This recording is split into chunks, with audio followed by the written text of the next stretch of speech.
Breaking news tonight in the Nolan Wells investigation. Enhanced distress call audio bombshell. Somewhere off the coast of Mississippi, on a barrier island with no phones, no cameras, and no witnesses who agree on what happened, an 18-year-old boy spent his last hours alive with people who have never fully explained why they left him behind. What happened on Horn Island on July 4th isn't just a story about a tragic accident. It's a story about how long it takes for justice to arrive when the world isn't watching closely enough.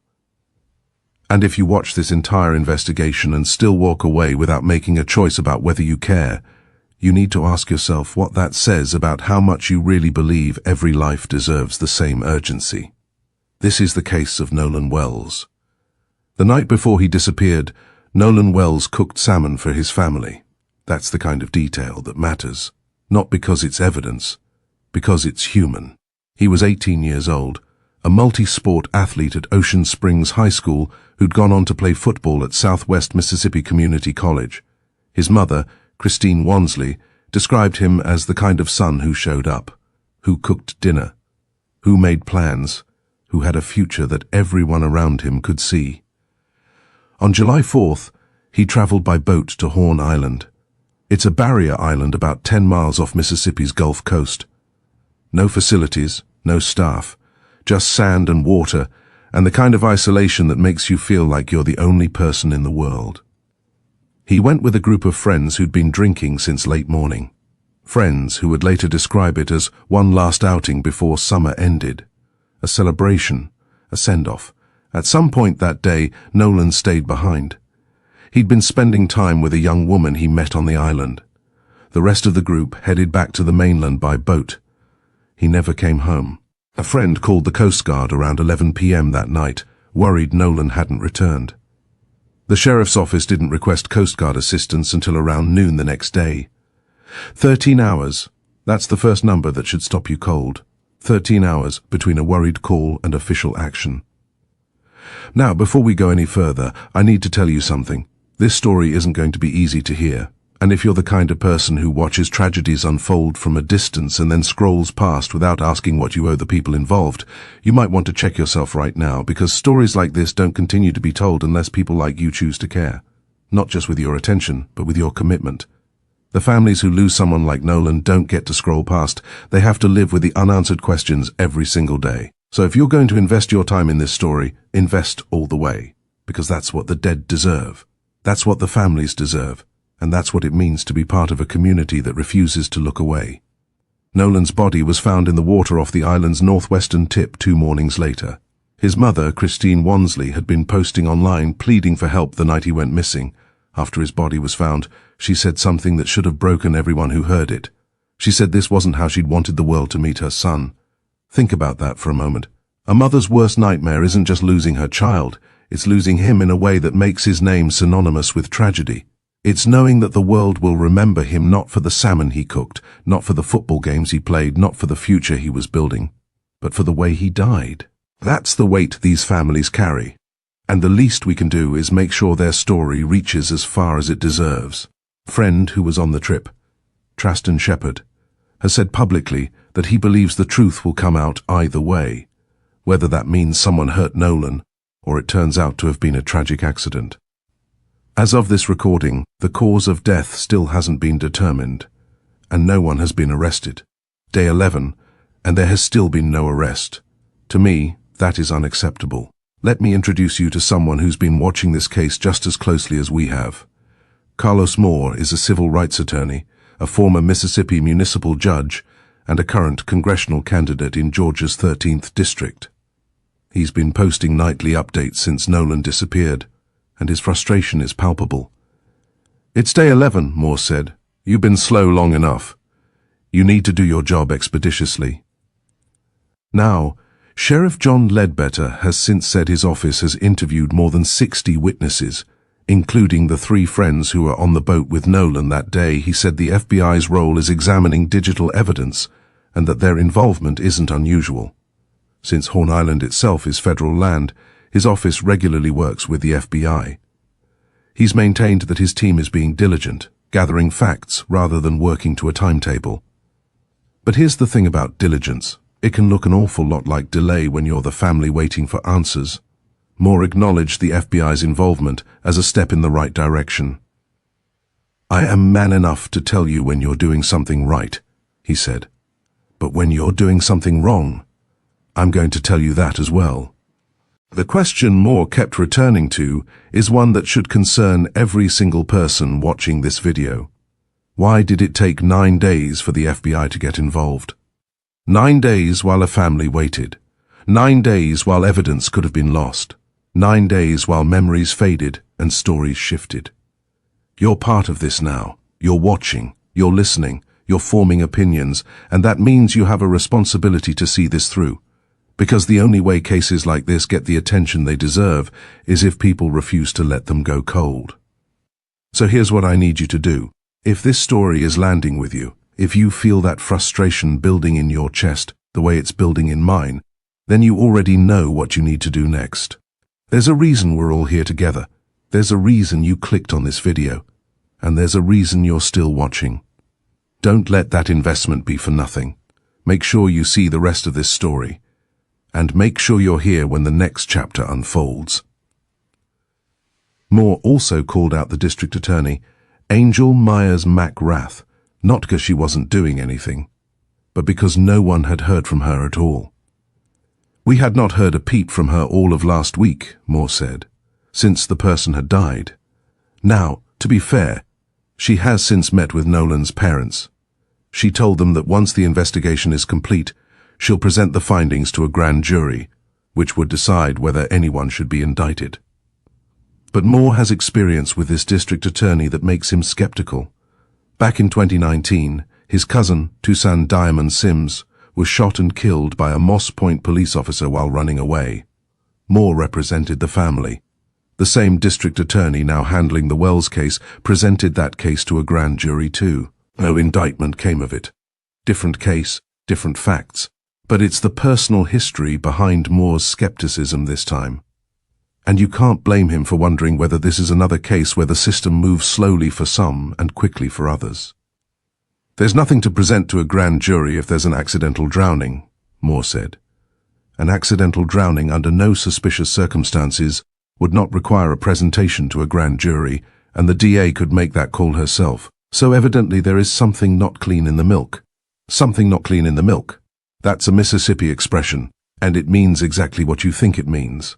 The county coroner said there were no obvious signs of trauma when the body was recovered, but investigators requested a full autopsy specifically to rule foul play in or out. Investigators have said publicly they don't suspect foul play, but the family disputes that conclusion. And the official cause of death still hasn't been finalized. This is where the frustration becomes something more than frustration. This is where it becomes a moral question. If this had been a white young man who disappeared from that island, would we be on day 11 with no arrest? Would the sheriff be saying he wasn't going to be rushed? Would the district attorney have stayed silent for a week? These aren't comfortable questions, but they're questions that deserve answers. And the only way we get answers is if enough people refuse to let this case fade from public view. Every subscription is a promise that we will keep digging, that we will not let these cases go cold again. The world looked away for 65 years in other cases. Don't look away now. Pressure brings results, Moore said. Pressure burst pipes. That's been the strategy from the beginning. Public pressure, media attention, the court of public opinion serving as a check on the official investigation. And there's been real progress. The family's independent investigators say they've been getting 50 to 100 calls a day from people who were on Horn Island. That's not nothing. That's a community waking up. Moore and attorney Ben Crump have been pushing for transparency, and they've gotten some. The district attorney finally met with the family, the FBI finally got involved. A joint inspection of Nolan's cell phone was agreed to by both the state and independent investigators. That arrangement is real.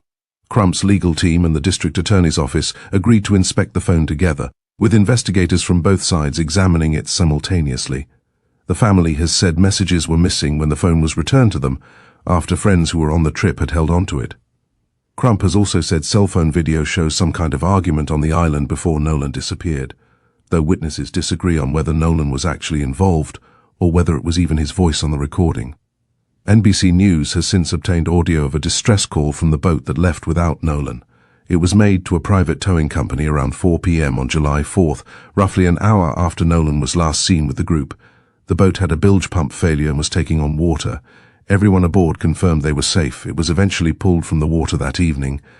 According to an account one friend's family shared publicly, Nolan had already chosen to stay behind that afternoon, planning to come back to the mainland later with a different group.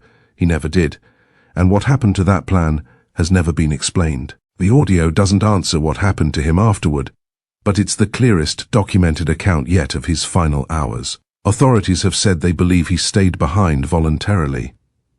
The family and their attorney have challenged parts of that account and pointed to inconsistencies between witnesses. If you've got a theory on what happened in those missing hours, drop it in the comments. We read every single one. Because your voice matters, your attention matters, your willingness to engage with this story is what keeps it alive. And if you want to be part of the conversation as this case develops, there's one way to make sure you don't miss the next update. It takes 2 seconds. It changes nothing about your life, but it changes everything about whether we can keep covering these cases with the depth they deserve. There's been a lot of talk about the Chief Mississippi Medical Examiner, Stacey Turner. You may recall there was a body found at Delta State of a black boy hung in a tree not too long ago, and she did not find any foul play. So that's the same person who has done the autopsy for the state in this instance. That's why Attorney Crump and the family have an independent person doing the autopsy, and Moore says he knows that pathologist. He's a good friend of his in Washington, D.C., and Moore has every confidence in him. The independent autopsy was commissioned by the family, partly funded by former NFL quarterback Colin Kaepernick, and conducted in Washington, D.C. It was originally expected within days, but flight disruptions delayed getting Nolan's body there. By the time this was being put together, results still hadn't been released. The state's own findings, including toxicology, can take several weeks to come back. This is where the frustration becomes almost unbearable. A family waiting, a community waiting, the truth sitting somewhere in a lab, inaccessible, unconfirmed, while the world waits for answers that may never fully come. Moore is concerned that since no one has been officially declared a suspect, but the case is now serious enough for the FBI to be brought in, for the DA to be looking into it, and for a grand jury to be convened, there evidently are people still of interest who may become suspects. But they're being given too much time, too much freedom. The normal thing would be to arrest them and to set bail so that they would not be a flight risk, Moore said. He said it once, he said it again, because he wants it to sink in. You have people just from what the media has been sharing that may be very well off, and we're on day 11. Are we giving them time to escape the country? Have their passports been confiscated? If these folks leave this country and never return, they flee to a country where they do not extradite them back to the United States, that will stink to high heaven, and the people in charge would have been complicit. At last check, no one has been named as suspect in this case, and no charges have been filed against anyone. But Moore's question is a fair one. Has the boat been seized? Has evidence been presented to a judge to at least seize that boat for any substance? We need answers, and it's just as easy to do a drive-by, as Facebook detectives would say, and give us that answer. Is that boat still out there? Has it been secured? We have the court of public opinion, Moore said. And right now, in the court of public opinion, the state of Mississippi is losing. The people are demanding a thorough investigation, and they are demanding that justice be dealt swiftly, just as it would have been done had the roles been reversed. Besides the people that were identified in the photo, besides the young lady of interest, the girlfriend, a potential person he may have been interested in, what are the names of the friends who had the other boat? I have never heard those names come forward. Now, here's where we need to be careful. The friends who were with Nolan on Horn Island and the young woman he reportedly spent time with haven't been named by investigators, and this video won't be naming them either. Some of them have said publicly they've since received threats, and the FBI has confirmed it's investigating threats connected to the case that crossed state lines. But the question remains, why haven't they come forward publicly? Why haven't they told their side of the story? Why are we getting fragments and contradictions instead of a clear account of what happened to an 18-year-old boy who never came home? Attorney Eric Hertz is leading the family's independent investigation team made up of former law enforcement and federal agents. Liza Park, a senior attorney at Crump Law, has also represented the family. The case has drawn attention well beyond Mississippi. The NAACP, the Congressional Black Caucus, and Mississippi Congressman Benny Thompson have all called for a full and transparent investigation. Crump and Reverend A.I. Sharpton held a press conference in New York with the family, where Crump invoked Mississippi's history directly, citing the killing of Emmett Till. Nolan was part of a mostly white friend group that day, a detail that's become part of the wider public debate. Some officials and some of Nolan's own friends have pushed back on how much race has been read into the case. Others say the disparity in urgency is exactly the point being made. That attention has come with a real cost. Crump's team has had to publicly clarify that photos they've reposted to help solicit tips aren't confirmed facts, and AI-generated fake videos of Nolan's mother have also spread. It's part of why this video has stuck to what's been confirmed on the record and left out everything that hasn't. But here's what I know. A boy died. A mother is grieving. A community is demanding answers. And the system that's supposed to provide them is moving at a pace that feels more like obstruction than diligence. These victims waited days for the truth. The least we can do is make sure their story reaches as far as it deserves. And if you're still here with us, you're already part of that. You're already a witness, and witnesses are what the dead deserve. Has anyone been brought down to the station and fully interrogated? Moore asked. It's one thing to interview somebody in their comfortable home. They voluntarily enter, and they voluntarily give you the interview. But when you take them down to that station and interrogate them against their will, if they do not utilize the advice of their attorney to plead the fifth, you really start putting some pressure on people. Those interviews mentioned earlier, what hasn't been made public is whether any of them happened formally at the station or informally elsewhere. That's the exact distinction Moore keeps returning to, and it's a crucial one, because there's a world of difference between a casual conversation in someone's living room and a formal interrogation under oath. Moore still has his concerns, but he's also acknowledged progress. He said the powers that be have done enough that they're not going to call for a mass presence on Saturday in Jackson County. They're delaying calling for that. Instead, they've formed a new group, Dads for Justice.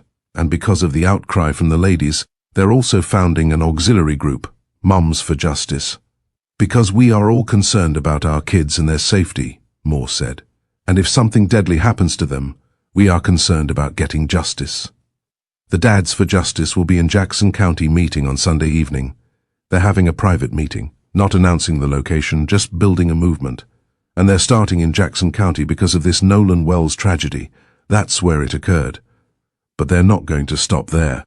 We are building a movement and not a moment, Moore said. Most dads have the same persona. It's hands off. You don't mess with a man's kids. You don't mess with a woman's kids. And so, they're putting Nolan in the same vein as they would their own blood kids. It may be one's son today, Moore said, but it could easily be our son or daughter tomorrow. That's the thing about justice. It's not just about one case. It's about the principle. It's about the precedent. It's about what happens to the next family, and the next, and the next. Every person who subscribes is a witness, and witnesses are what the dead deserve. You're not clicking a button for us. You're clicking a button for Nolan, for his mother, for every family that will ever have to wonder whether their loved one's life would have mattered more if they'd looked different. They'll be there as a group at the funeral, a celebration of the life of Nolan Wells, on Monday morning in Ocean Springs, Mississippi. As of when this was finalized, funeral services were scheduled for Monday, July 20th, at Centerpoint Church in Ocean Springs. Visitation that morning, followed by the service, then a repast at the Jackson County Fairgrounds. Reverend Al Sharpton was set to officiate, costs covered by Tyler Perry. Nolan's mother has said she wants it to be a celebration of her son's life, and she's repeatedly asked anyone planning to demonstrate over the case to keep it peaceful, which she said is what her son would have wanted. A day after this live stream, Mississippi Governor Tate Reeves addressed the case for the first time. He said he personally knows Sheriff Ledbetter. He confirmed the state's autopsy was handled by the medical examiner's office under the Department of Public Safety. Between the boat audio, the witness count, and the governor weighing in, this case moved fast right afterward. And it will likely have moved further still by the time you're watching this. This man's life mattered, Moore said, and we will not stop until full justice is reached. As of July 18th, the investigation into Nolan Wells' death remains open. No cause of death has been confirmed, no suspects have been named, and no charges have been filed. The Jackson County District Attorney has said she will present the case to a grand jury once the investigation concludes. Let me tell you what I believe. I believe that every life deserves the same urgency. I believe that when a young man dies under circumstances that don't add up, the system should move with speed and transparency. I believe that families shouldn't have to beg for answers. I believe that the color of your skin shouldn't determine whether your disappearance makes the news or whether your death gets investigated with the seriousness it deserves. Nolan Wells was a son, a brother, an athlete, a young man with a future. He cooked salmon for his family the night before he left. He was planning for the fall. He was looking ahead. And somewhere on Horn Island, on July 4th, something happened. Something that hasn't been fully explained. Something that the system has been slow to investigate. Something that has left a mother grieving and a community demanding answers. If you watch this whole investigation and still don't feel like you owe something to Nolan's memory, to his mother, to the cause of justice, then I don't know what to tell you, but I know you're still here. I know you've invested the time. I know you care enough to have made it this far. The question is, what are you going to do about it? You stayed until the end. You heard his name. You learned his story. You felt the frustration building alongside the hope that justice will eventually come. Now do the only thing that makes sense. Subscribe. Not for us. For them. For Nolan. For his mother, Christine. For every family who will ever have to wonder whether the world would have cared more if their loved one had looked different. Because the world looked away for too long in too many cases, and we're here to make sure that stops. Every subscription is a promise that we will keep digging, that we will not let these cases go cold again, that we will not let Nolan Wells be forgotten, that when the grand jury convenes, when the investigation concludes, when the truth finally comes out, there will be people watching. There will be people who care. There will be people who refuse to let the story end when the headlines fade. Subscribe. Share this video with someone who needs to hear it. Drop a comment with your thoughts on what happened on that island. We read every single one. Your voice matters, your attention matters, your commitment to justice matters. Because Nolan Wells mattered, and the only way we honor his memory is by refusing to let his story be forgotten. We'll see you in the next one. This case is still developing. The grand jury hasn't convened yet. The cause of death hasn't been finalized. The truth hasn't fully emerged. But we'll be here when it does, and we hope you'll be here with us. Because that's what justice demands. That's what families deserve. That's what it means to be part of a community that refuses to look away.